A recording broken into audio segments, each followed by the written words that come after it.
gorgeous Friday afternoon, but we are glad that you're here to learn from our experts in the social sciences about how to write book proposals and get book contracts in the social sciences. Often there are events like this at UMBC, and we really felt like there are some things that are unique to this. So we decided workshop would be a really good idea where we can really delve into some of those issues and areas. So I want to introduce our panelists. They'll give some remarks that'll be about 30 minutes or so total, and then we'll open it up to some Q&A. So first joining us is Gloria Chukwu, who is professor and chair of the Department of Africana Studies. And she's the author of the monograph, Igbo Women and Economic Transformation in Southeastern Nigeria, as well as 3 edited collections, one of which just came out this year. So congratulations, Gloria, on Women in the Nigeria-Biafra War. So we're happy to have you. We also have Carolyn Forrester, professor and chair of political science. She is the author of the Research Methods textbook, Beginning Research in Political Science with Oxford University Press, and she's about to have a second edition coming out of that. So congratulations. And she also has co-edited the collection Politica in Italia. And last but not least is John Rennie Short, professor of public policy, who's written over 50 books and, really could write a whole book just on the book process. I imagine that can be your next book, including World Regional Geography that just came out this year with Oxford University Press as well. And he's also been a book editor for 3 book series. So a wealth of knowledge here, and we're really grateful to our panelists. We're going to record this session and we'll make it available later so that if you all feel like there's some information you want to go back to or any colleagues that you'd like to share this event with, please do. And now I will go ahead and turn it over to our first speaker, John Rennie Short.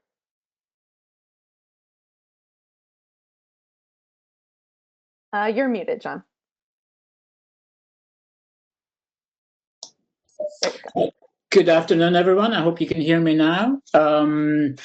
I was asked to give a few remarks about the current landscape in the social sciences. And the first remark I would say is it's bleak and probably getting bleaker, to be honest. There's no getting around that. However, there are opportunities because the publishing industry, especially social sciences, is in such turmoil. There's often new book series being started as we speak. Do a kind of a fuller search than the usual suspects of university presses. I think editors are being sacked all over the place, but some of them are starting up new, almost bespoke publishing series, often in the social sciences, often in key hot button topics. So it's tough for the usual suspects, especially the university presses, the standard commercial things. A couple of things are happening. One is the big presses want very big names. They don't want to be spending too much money on smaller monographs, less well-known writers. University presses are being hammered by their budgets, and so they're looking for things that will provide them money rather than taking a chance with the monograph. So to be a new writer is very difficult. It's very difficult to break in. So use every single connection you could imagine. In terms of getting a proposal out there, one of the things is we often share our work, papers or chapters or whatever. We should actually share book proposals with our colleagues and people who publish, because often they can give you a number of good pieces of advice. Most of them have a format. If you go to any publisher, they'll have a distinct kind of format, asking you standard things is, chapter headings, length of book, what's the competitors. That's actually a key thing I would suggest. The rest of it is, they're going to take you on some kind of form of speculation, but they're really interested in the fact that what else is being published in that field in the last couple of years. That's actually a crucial element. I know as a book editor, I always look at that. If someone wants to do something on Black Lives Matter, for example, and don't reference kind of some recent key work, you think, well, maybe they're trying to reinvent the wheel. So that's a key thing. Also be honest about your submission date. Don't try to, say, well, I'll give it to you in a couple of months when you know it's going to take 9 months. That just, especially as a new author, that creates issues. So really be honest with your timetable, with your length. Be aware of red flags that you may give up. I mean, often, especially for young social scientists, they're all saying, well, I'm sure this will be of wider interest to the general reading public. And the answer to that is generally no. The general reading public is like the unicorn, I think, for social science writers, especially new young writers. So have some humility about the project, I think, in the sense of like, this is the area you're interested in, you want to work on, you can make a solid contribution. Anything that sounds slightly inflationary, editors sort of shy away from that. So don't overpromise in terms of the time. Don't have too much of a grandeur about it. It may well have grandeur, and I don't want to tell anyone not to write a paradigm-shifting book, but maybe close it with a bit more humility. What else can I say about giving a proposal? The other thing is be aware that generally putting out multiple book proposals is not a good thing. It's a relatively small world, and if an editor finds out that they're maybe interested in it, but you've sent out multiple proposals to other publishers, they tend to drop you like a stone because you're going to be, more trouble than you're worth, they think. So I know it's difficult, but you could often turnaround time. You can push them for turnaround time, but tend to do it sequentially rather than in parallel. That's a big no-no. Because if anyone sends it out for review, imagine from the editor side, they get a proposal, they're interested in it, they send it out to review, that takes time, some effort, and then they find out you've sent it out to someone else. It's just more that you create a problem right from the get-go. So I know it's tempting because you're going to think, well, let me just try a couple of ones, but it's the same as submitting journal articles. It's the same notion that you do it sequentially, one areas that you want to publish it would be the key criteria. So you may be tempted by a big name, a commercial press, Harper and Collins. Don't go to Harper and Collins. They're not interested in young social scientists with no reputation. You'd just be wasting your time. So find your target publisher or series of publishers that published in your field, published younger social sciences work, and they're in a happy space. If you go for too big a publisher, it sounds good because they have a big name, Oxford University Press, for example, but your book will get 0.0001 of their advertising campaign. So smaller publisher, maybe less reputational weight, but often you can get a better product and you can get your work promoted more. And so you have to decide whether you want your book just published or published and promoted. And often the smaller bespoke publishers are better. So I think I went on for enough time, I think, to just give you a general introduction, and I'm happy to pass the baton on, Christine. Thank you so much. I think we'll do Carolyn, I'm sorry, Gloria for a bit, and then Carolyn. Good afternoon, all. Excuse me. Often where you publish is as important as what you publish. And so for some departments like history, literature, that require a book for tenure and promotion, is important to start with university presses. But where university presses are difficult to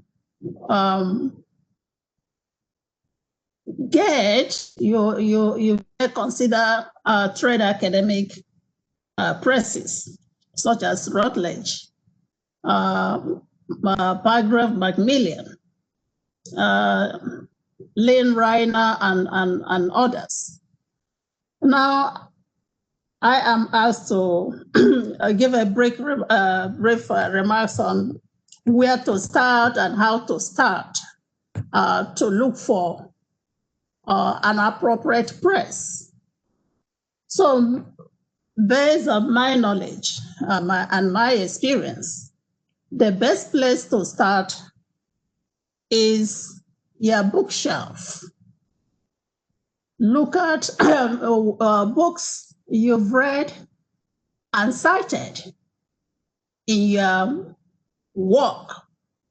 It could be conference paper, it could be even graduate paper or something like that. But pay attention to those books that stand out and those that have been published in the last 5 years. It is important to consider books that were published in the last 5 years because publishers' interest and focus shift. Then you can go beyond your bookshelf to ask around your departments, colleagues, senior colleagues, mentors. I know UMBC has an eminent mentor program where a distinguished scholar or a senior scholar from another university is, in fact, you are given the opportunity to pick such a scholar. You may ask such a mentor that is not from UMBC for a guide. Apparently, before one becomes a senior scholar, that person must have published. But it is important to start with your department, ask colleagues. Your departmental colleagues will give you advice, information on some of the presses that colleagues within the department value. And of course, those in the field that is similar, or fields that are similar as yours will also give you advice on what is current and some of the presses that accept work as similar as yours. Now, another important area to consider is at conferences, especially book exhibition booths. In fact, in major academic conferences, publishers send their commissioning editors and staff to market and exhibit their books, and also interact with scholars to ascertain those they want to pursue. You can take advantage of such opportunity to look for important presses that you want to consider. And all you need to do is ask one of their representatives a question, share what you are working on to see whether it's an area they are interested in. And of course, if they are, they will follow up with you. Again, if you attend a conference and you are presenting, you never know who is listening. I've been contacted based on a series editor attending my panel and being interested in what I presented. And after after the conference, I maintained the relationship and got one of my edited books published. So it is important to take advantage of academic conferences that you have the opportunity to attend. And of course, As I said, UMBC values and accepts university presses and trade academic presses, such as the ones I cited, Routledge, Pilgrim, Macmillan, and so forth. I want to also touch on different book formats, monographs, and edited volumes. I think my colleague Caroline would handle textbooks. In terms of monographs, of course, if you are revising your dissertation, it has to be a monograph.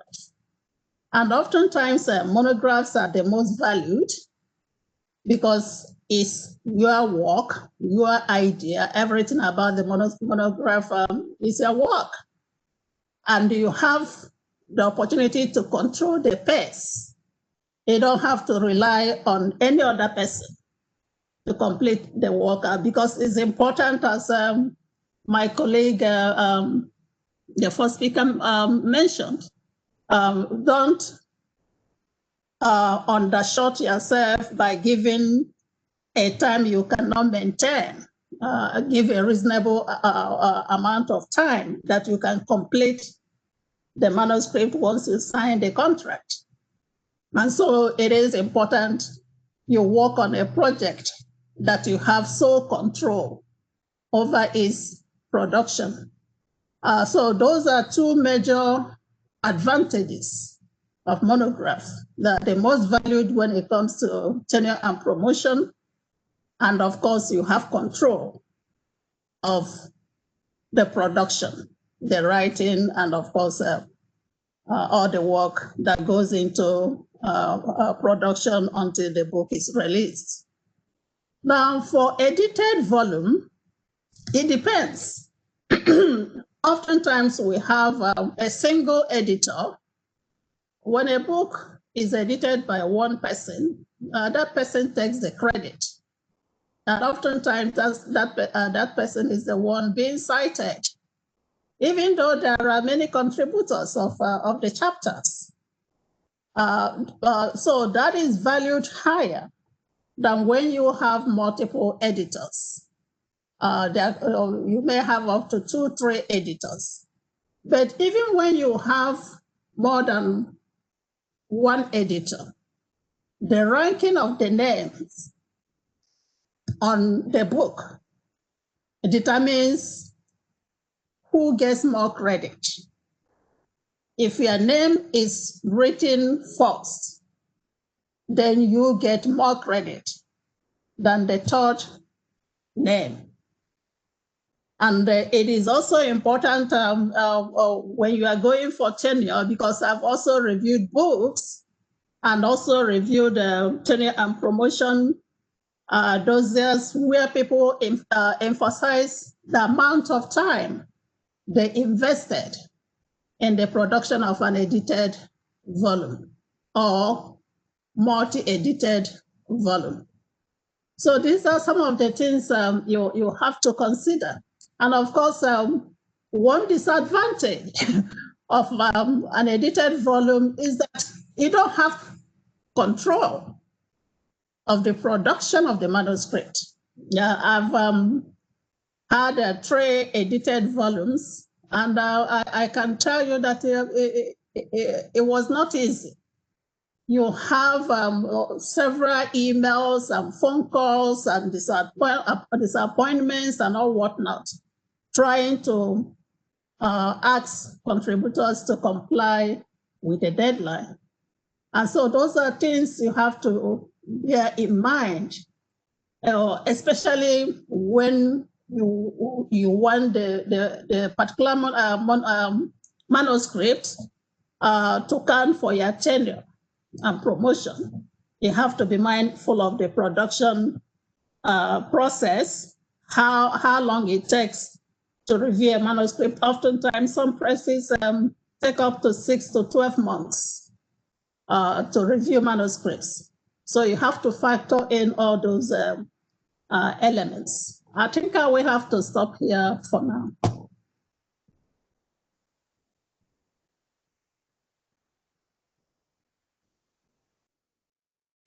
Carolyn?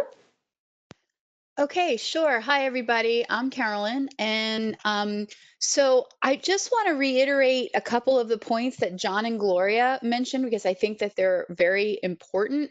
I just want to reiterate John's point about making your proposal as strong as possible with regards to the competition. Because that is, I think, what editors are looking for. They want to know how your book is different and how it's going to be easy for them to market and sell. So in every book proposal, I think it's a standard section to say what's already out there and how is your book going to respond to it or be different from it. So I just think that that was really important insight, and that's that's work that you can do. That's like front work. So, as Gloria said, like look at your shelf, see what other books that you have about the particular topic, and see how your book is going to fit but be different at the same time. I also want to reiterate Gloria's points about deadlines. Some of the most stress I've ever felt in my entire life were self-imposed deadlines that I came up with as I was going through my own proposal and telling them, yes, I can get you 12 chapters by this day. And then as I saw time moving forward, then of course you have everything else that happens. And because of the nature of your book work, it may be something that even you put on the back burner because you've got to teach your classes, you've got to work with students, there are all sorts of things that the university is asking you to do, and your book is uniquely yours. So it's very it's tempting sometimes, I think, to get behind on. Well, it's not tempting to get behind. What I mean to say is like it's tempting to tell the editors that you're going to have everything done very quickly, and then as you start going, and just be honest. If you need to revise things, and also too, if you are like me, I was an article person before I started my book project. Like the book was something I did after I got tenure, and so as someone who was used to like the more like open deadlines of article submissions and things like that, having that book timeline was really like a straitjacket of sorts. And so it was some of the stress that I felt came from these self-imposed deadlines I made. Okay, so my job is to talk about the review process and to talk about what we'll call extras. So concerning the review process, my best advice is to buckle up, just because it can be rough. If there's disagreements among reviewers. Now, here I think there's going to be a difference between, we would say textbooks, which is what I have the most experience with, and say academic books or standalone books or however you want to call them. Those books may only have a handful of reviewers, like say 2 or 3, that the editor will choose and send the book out, and it may be double blind and you're not going to know who they are. They'll eventually know who you are, but in my case, I have to say I had 2 rounds of review, and my book was reviewed at least 17 times by 11 different people. So it was a very thorough and interesting review process. And again, I will say that some of the most insecurity I have felt in my entire life was during the year of this review process. So, and this is especially true, if you're trying to do something that's like outside of the norm or is different, or, if you're doing something that, is sort of like challenging a particular approach to things, like what you might call the establishment or however you want to term it. If you're doing something like that, be prepared for pushback by people who are using like other methods and perhaps don't see a need for your type of book. And I'll say that this is what happened to me. That when I submitted my book for review, the reviews were absolutely bifurcated, and I was told that by my editor, I was told it is incredibly rare in the review process to get exclamation points in the reviews, but you got them on both sides. You got them by people who were excited by what you were doing and saying, yes, this is what we need. And then you got exclamation points by folks who were like, I think I was called dangerous. It was just like, this is not appropriate. It's just, and what I was doing was suggesting that, we come away, it was a very applied approach to the teaching of research methods with lots of tutorials, lots of direct instruction. It was very hands-on.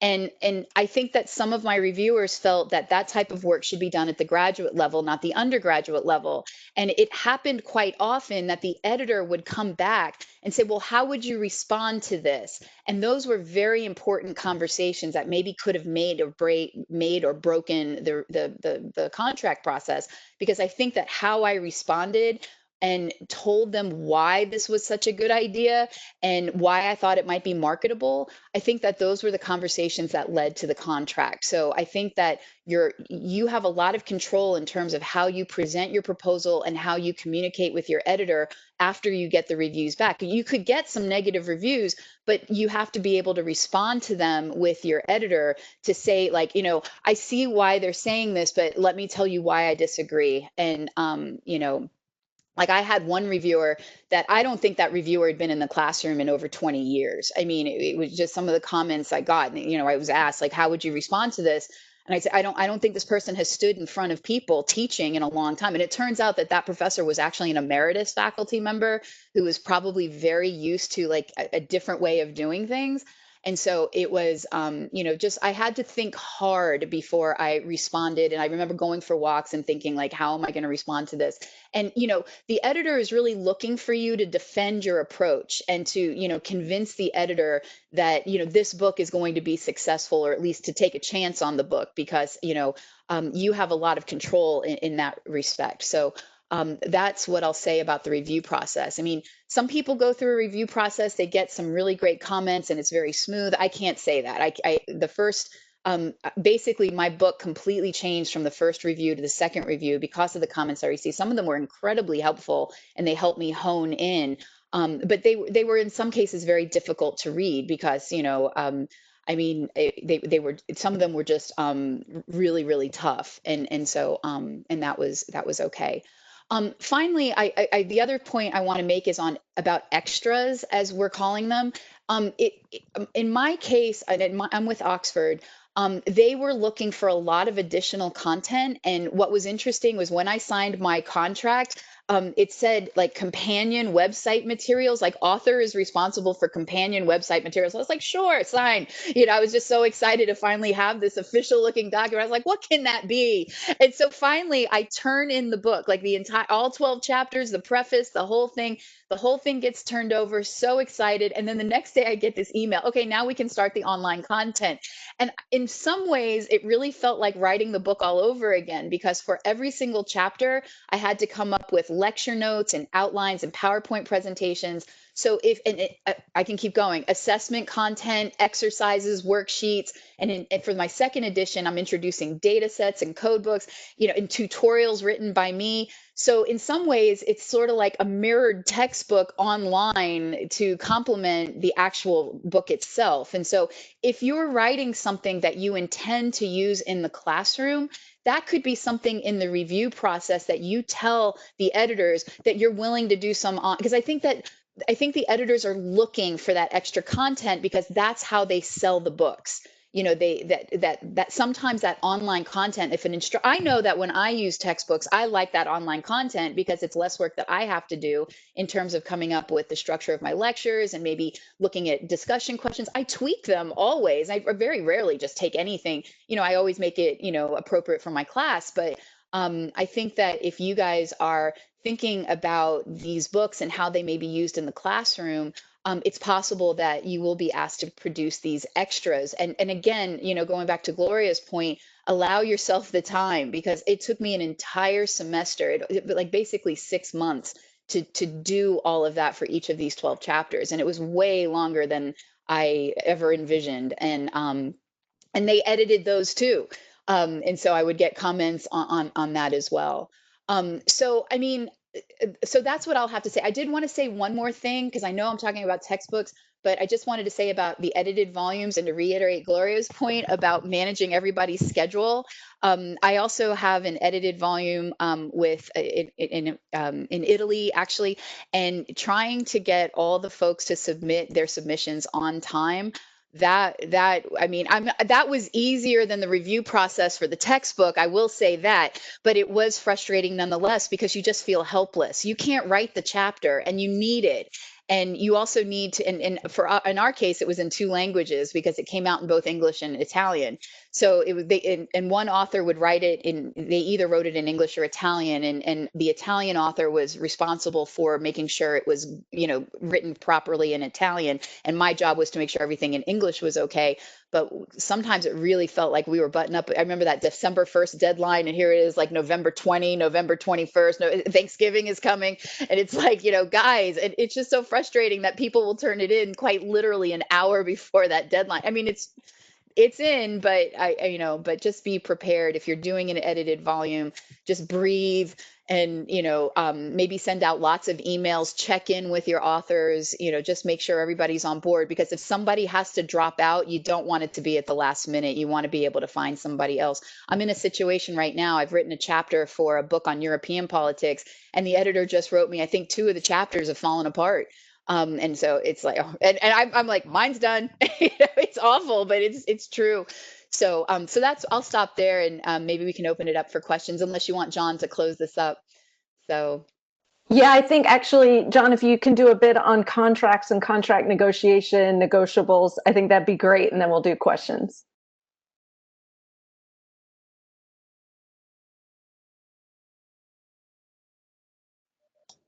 There you go. Oh, thank you. Just following on from Gloria and Caroline and my own sort of history with editing. If I was to give a sort of set of rules, one would be do not get involved with edited books, either as editor or contributor. Just more trouble than it's worth in these trying times. Takes up for all the reasons Caroline and Gloria have said. So if you were starting off, avoid them as much as possible. The effort to impact ratio is just not in your favor. In terms of contracts, generally they're publisher specific. They will vary enormously. The best contracts tend to come from good university presses. The best deals I've had have been University of Chicago Press, Oxford University Press. Just say something about the contracts. It's you want to sound like, show me the money. The main thing you look at is what your percentage royalties are. A couple of hints: be very wary of contracts that say have a stepped royalty. For the first 500 books, your royalty will be 2%. The next 1,000 will be 7%, and the 1,000 after that will be 12.5%.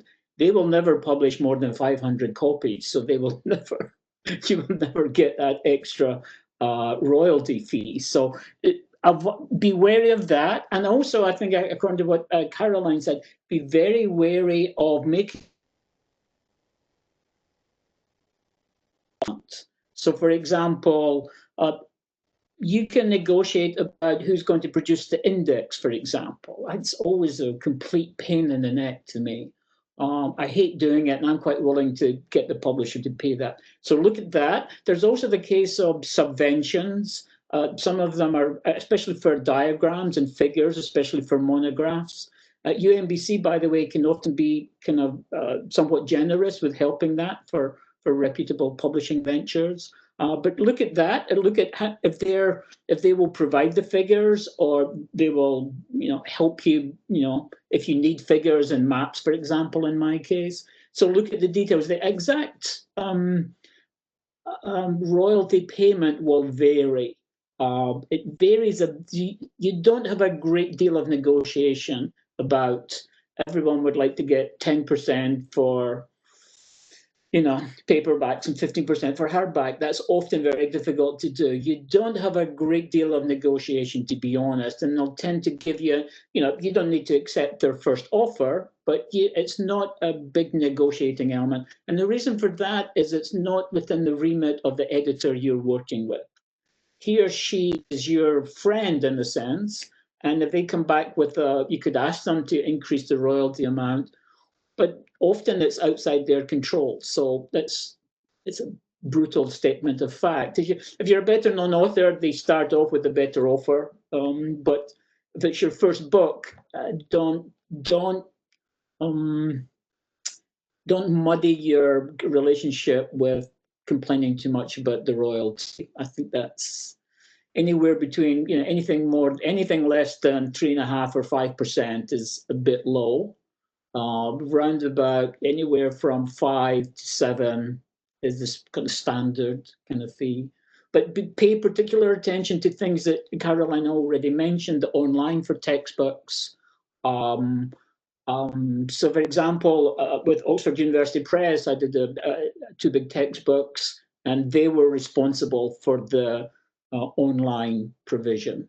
I said I was a stupid old white guy who couldn't do this, and they would have to do that. And actually, they believed that. Amazingly, they did. So look at the fine print, especially for specific people, maybe have with maps or translations or whatever. You have more room for negotiation about that, and be aware of that right at the beginning, because halfway through the contract, it may be difficult to renegotiate it for those things. So the take home is not much negotiation availability for the royalty payment, to be honest.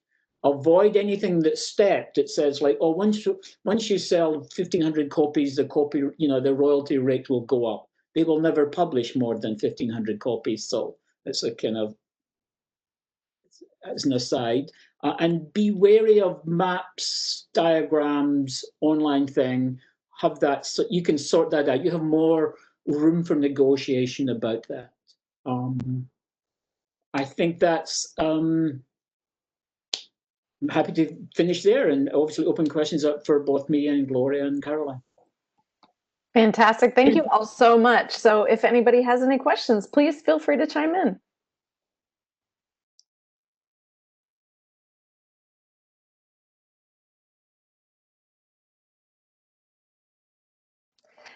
And Lauren, I saw your question earlier for Dr. Short about thoughts on manuscript inquiries. So we can maybe cover that really quickly and then see if anybody else has a question. Sure. That for those of you not in the chat room, Lauren asked me, what about inquiries or general inquiries before a formal submission? And it's a great point, Lauren, and thank you for bringing it up. Yes.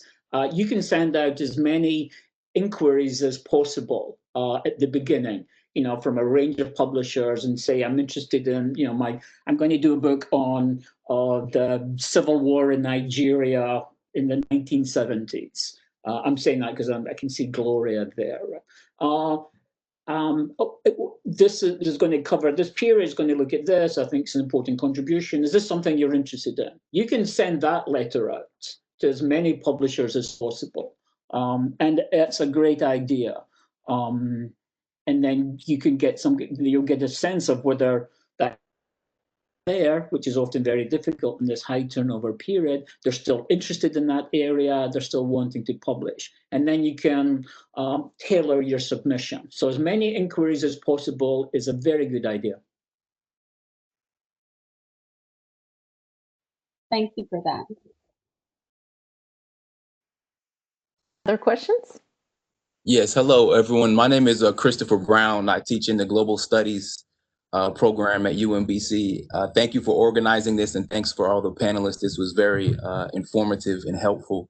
And my question is, what I have in mind is turning materials from my dissertation recently completed just about 1.5 years ago into a book manuscript. And I'm wondering how the idea of refining and adding new materials to the dissertation, how that might be addressed in any inquiries or proposals to the publishers. I mean, does the idea that there's already a lot written, that, it's already went through that kind of the process of being reviewed, is that helpful? Or does it just sound like I'm a novice and a newcomer if I'm referencing the fact that this is a update and elaboration on a dissertation that's already been published?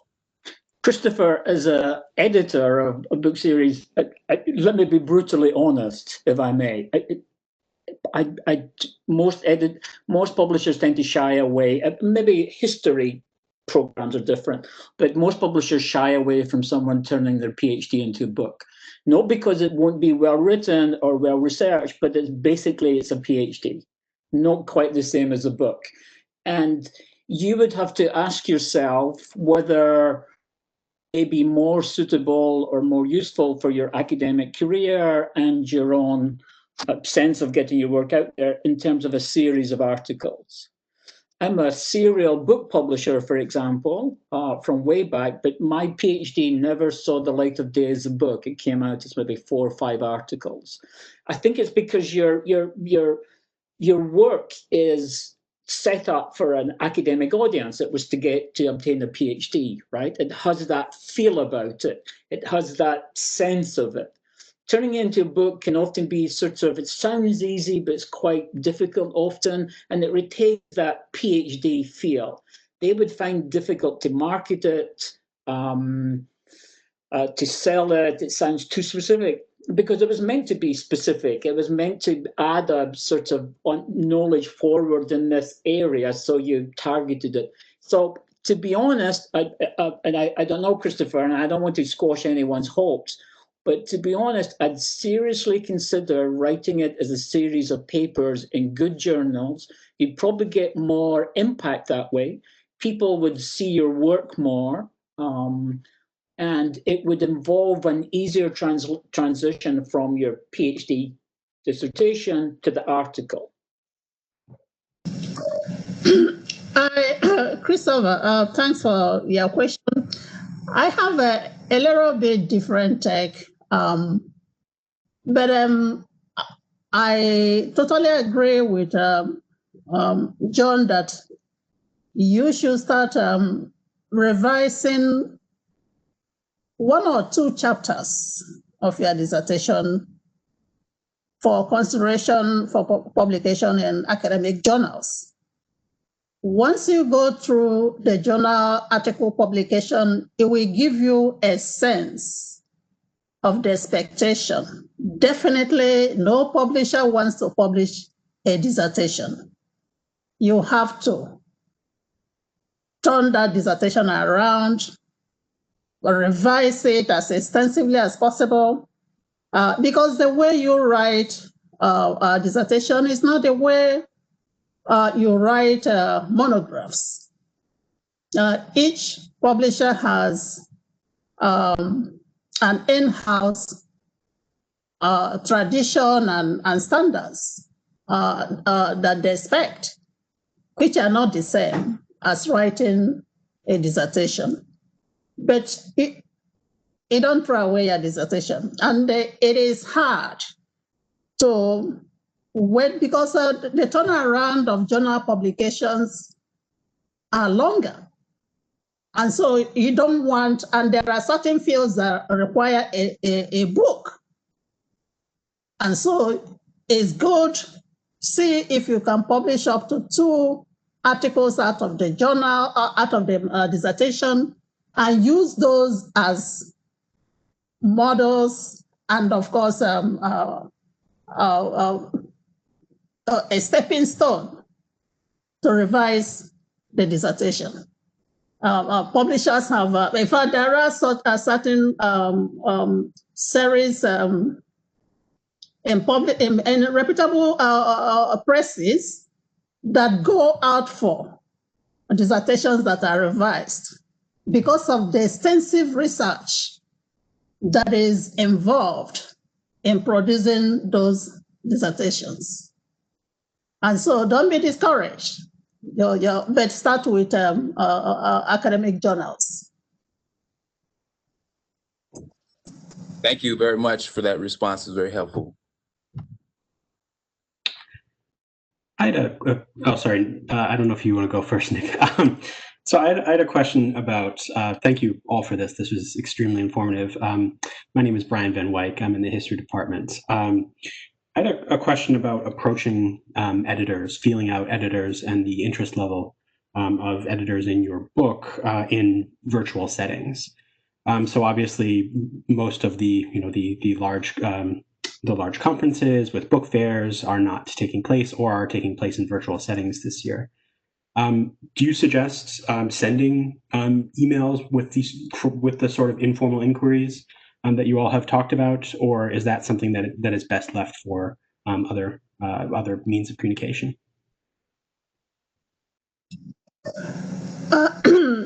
I would suggest that you send a paragraph length abstract of your work. And you can send that to as many publishers as possible. And depending on how many of them that are interested in your work and the one that you eventually choose to publish with, then you make that decision. But email correspondence is the best option now.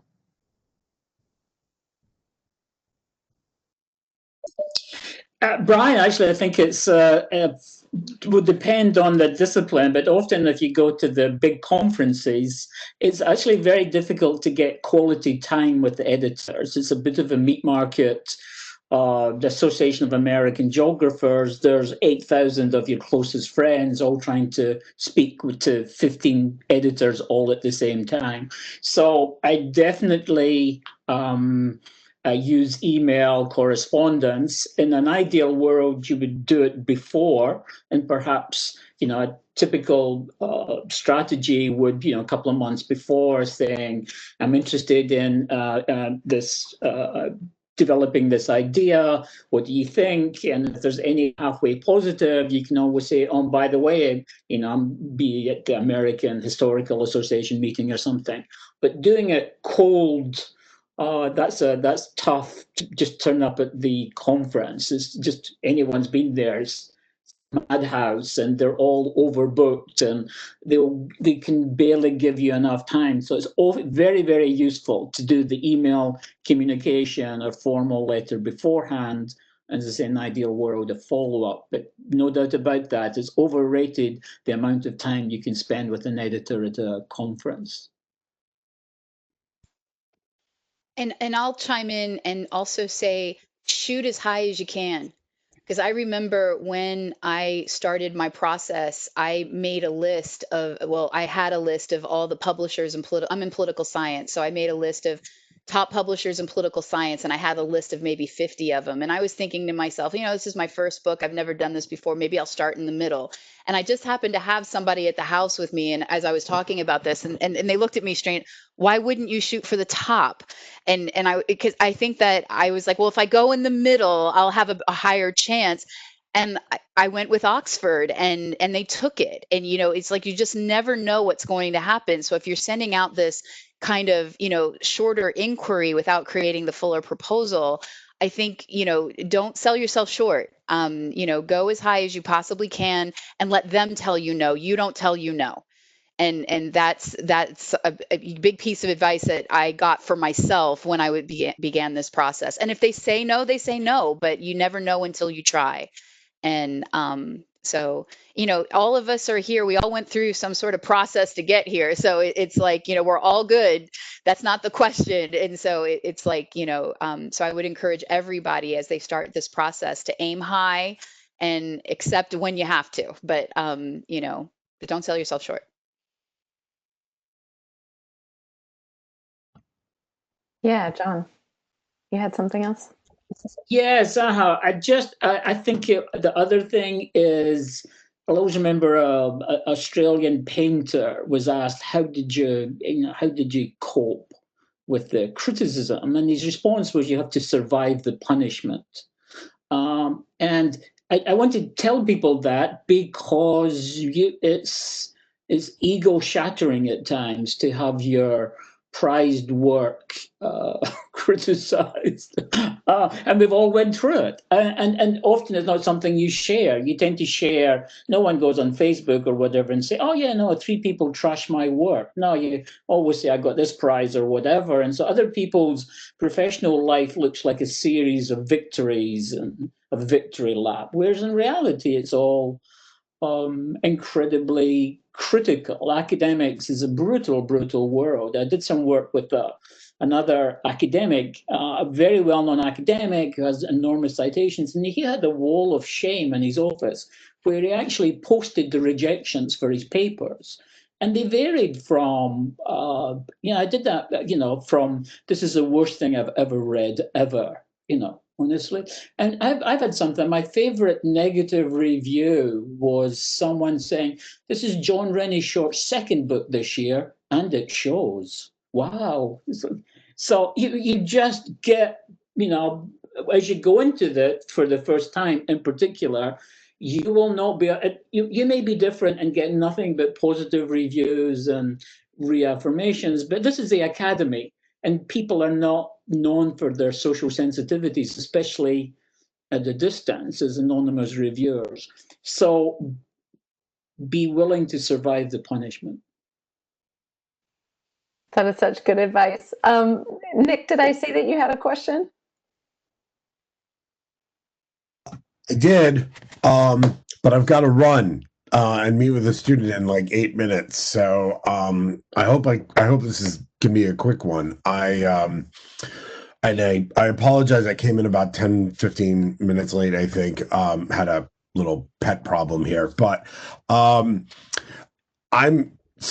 I still have a question of the book proposal itself. And again, I apologize. This is something that's already been looked at.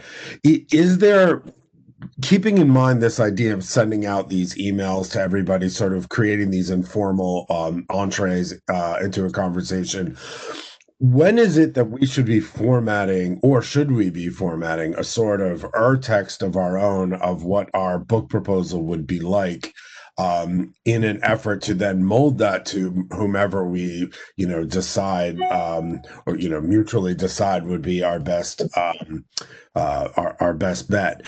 I ask this because it seems like we're kind of putting the cart before the horse here.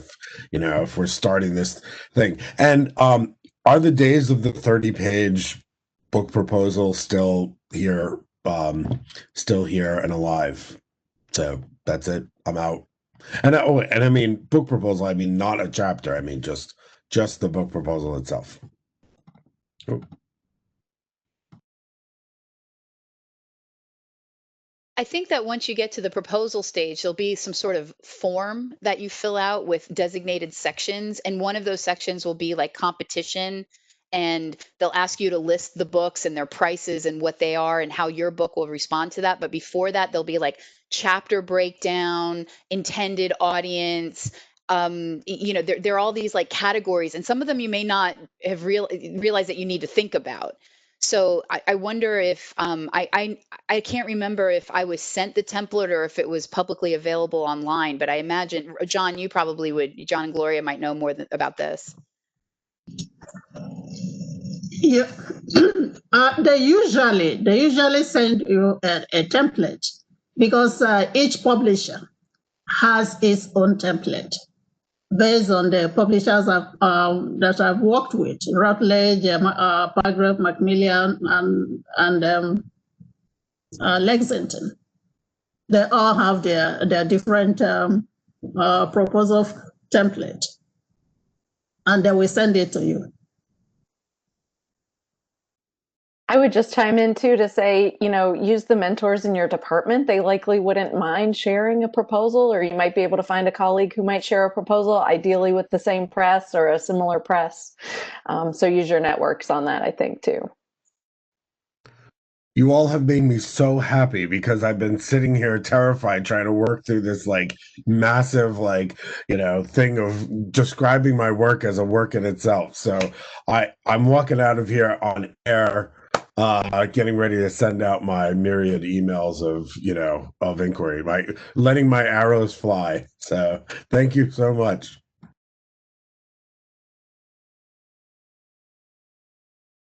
Hi everyone, I'm Praminda Jacob, and I had a question about editors for your manuscript.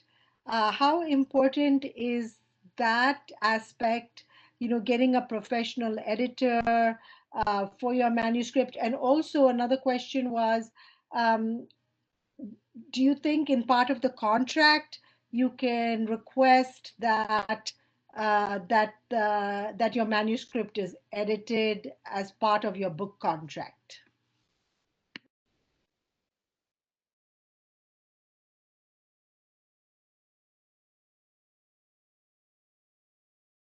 Yeah, John, did you have some things on that? Praminda, what I can say is that for my book, Oxford took care of it. It was like very important to them that they copy edit it. And when I was the co-editor of the co-edited book that I have, I was the editor. So I copy edited everybody else's stuff, but for the standalone book, somebody else did it for me. And I think it was in the contract. I think that that's something for when you're the author. I think the publisher takes care of the copy edit. They may not take care of the indexing. John's right about that. Like you may have to, they may say we'll take it out of your royalties, or we'll go ahead and provide it, or you have to do it. But I think copy editing is something that happens when you're the author. Like they don't want to publish it without another set of eyes on it.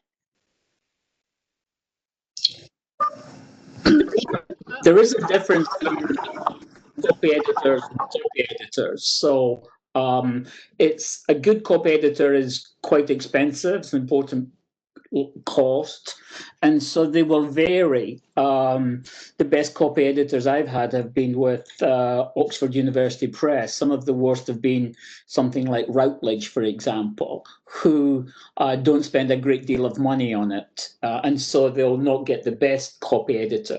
Copy editing is, all publishers will try to do it, but some of them spend less than others. And it does make a difference, to be honest. A really good copy editor will improve your manuscript enormously, and a poor one will just identify a spelling error here and there. It's difficult to find out, so I think it generally goes by the reputation of the publisher. The university presses tend to all have good copy editors, and the commercial ones have not quite so much, because what they're doing is they're minimizing their cost as much as possible.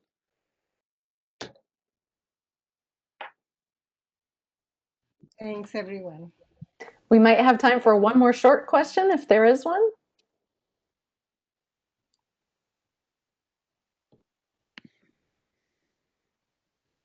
Okay, well, hearing none, thank you all so much for coming. Thank you so much to our panelists. I think that was some incredibly helpful advice that was shared. So thank you all. Yes, and thank you so much for your time. Thanks, Christine, for organizing. Absolutely. It was a great session.